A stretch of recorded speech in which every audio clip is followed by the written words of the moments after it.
Non, tout n'est pas gelé. Bercy a continué ces derniers jours, ces dernières semaines à avancer sur la préparation du PLF version gouvernement Bayrou. Il y a eu des réunions interministérielles d'arbitrage, les articles sont envoyés au Conseil d'État. C'est pas en pause, le PLF il est très avancé. Maintenant, il est encore possible pour Sébastien Lecornu de le modifier et il va très probablement devoir le faire, notamment sur les grands choix politiques qui étaient contenus dans ce PLF.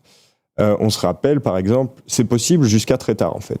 Oui, je me rappelle d'une discussion que tu nous avais rapportée où, en fait, les services peuvent s'adapter jusqu'à finalement assez tard dans le processus. Oui, les lettres plafond ont été envoyées, mais elles ne sont pas contraignantes, elles peuvent être modifiées. L'année dernière, on se rappelle que Michel Barnier, dont le gouvernement avait été nommé le 21 septembre, il avait choisi de reprendre les lettres plafond du gouvernement Attal en les modifiant un peu par amendement, mais il avait beaucoup remanié toute la partie fiscale, notamment en ajoutant la surtaxe d'impôt sur les sociétés ou encore d'autres mesures.